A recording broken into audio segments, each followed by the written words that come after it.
Hey guys, welcome to another video, and today I'll be sharing my thoughts and sharing my review on the Samyang AF 135mm f1.8 FE.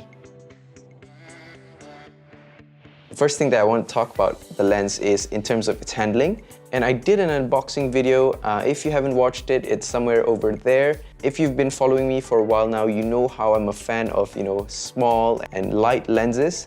And of course, if you look at this lens, the first thing that comes to mind is that looks huge, and is it light? It looks heavy. And in fact, this is lighter than my 50mm f1.2. Yeah, it's lighter than this lens, and you can look at the size.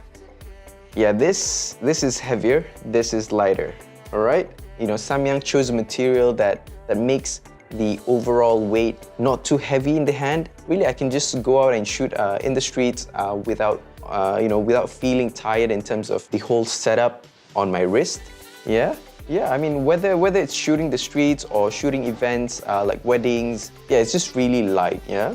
Although one thing to consider though, because of the size, you might want to consider like a larger bag when you want to carry this around, because it takes a lot of space.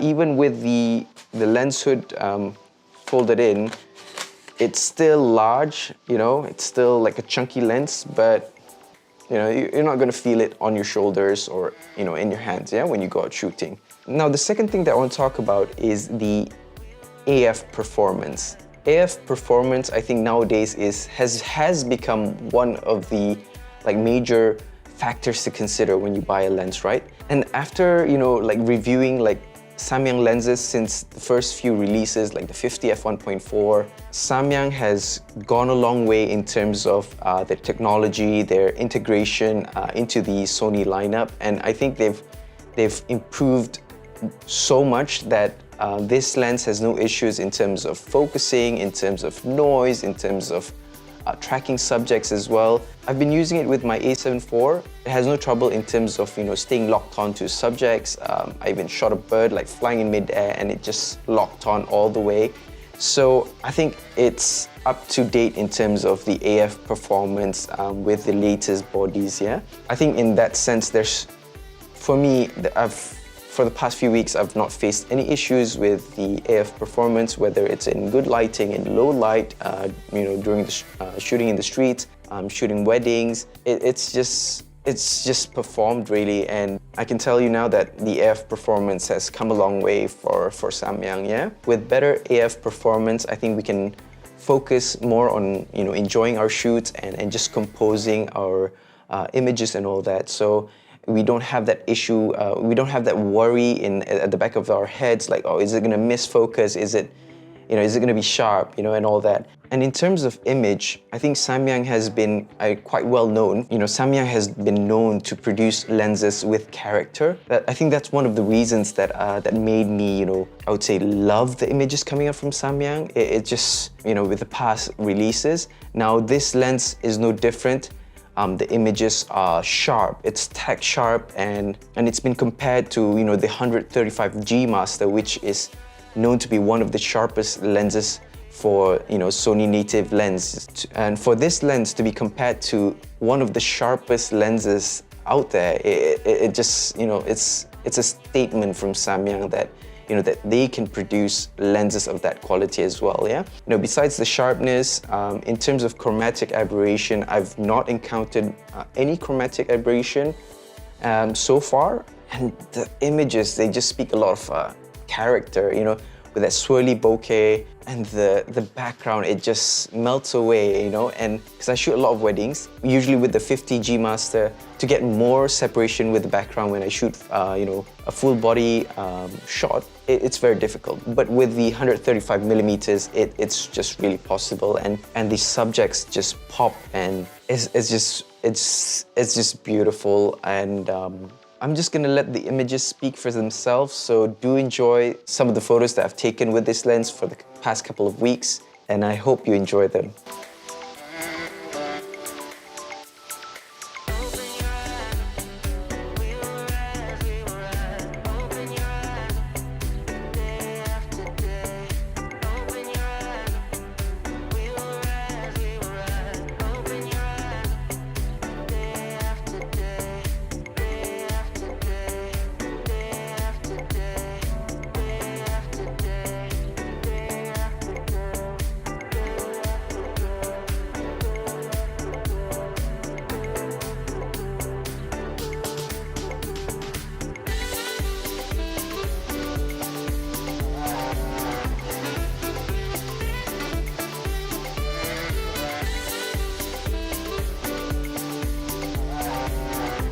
I would say the final deciding factor whether I get that lens or not is the price. I think whether the lens is like super awesome or it's like out of the world, but if I can't afford it, then I'm not gonna buy it, right? But for this lens, we all know that Samyang provides the best price to performance, and this lens it's just got the best value in terms of the 135mm focal length out there, really. If you compare it to the G-Master, the G-Master is 7,999 ringgit here in Malaysia, whereas the Sigma is around 5,400 ringgit. But with this lens, this Samyang lens, you can get it for 3,980 ringgit. I think if you can just pause the video right now, I would suggest for you to go find it in the store if you can and grab one for yourself right now. It just speaks a lot of value for what it's worth, yeah? And what it can produce, yeah? If you're looking for the best valued 135mm lens, I'd recommend this one, no doubt, yeah? Now that we know what the lens can do and what it's all about, who would I recommend this lens for? If you do a lot of studio work, definitely. If you do weddings, if you want to give your clients a different perspective than the usual 50mm or the 85mm, this is definitely it. If you do a lot of planned portraits, this is definitely a focal length that you might want to consider to have in your setup. Product photography, definitely. Landscape photography, yes. It gives you that compression. It has that f1.8 aperture, so if you want to shoot compressed landscape with some starry skies, it's possible with this lens. Basically, you can shoot a variety of things with this lens. It just depends on how you want to adjust to the perspective, yeah? Final thoughts for me, I'll admit the perspective, it took a while for me to adjust to the focal length because this is my first time with 135mm. I had to adjust during the outdoor shoots just to compose my images, and not just compose my images, but to adjust my feet where I should stand and all that. But the image that it produces is just, if I could describe the images that you get from this lens, is just wow. I think that's one word that I can just describe this. The images that comes out from this lens, it's just wow. I really didn't know what to expect from it. But so far it has replaced my 70-180 from my setup, so I no longer bring this with me. Well, it depends on what I'm shooting, but it has been replacing my 70-180 for a couple of weeks now. The 135 is always in my bag. When I go shooting, I think you can't go wrong with this. And I personally recommend this lens. If you could test it anywhere, do give it a try. You'd be amazed by what the lens can produce. That's all for me today. I'd like to give a special shout out to Samyang Optics Malaysia for making today's video possible. If you haven't already, do consider subscribing to my little channel, and I'll see you in the next one, yeah? Bye-bye.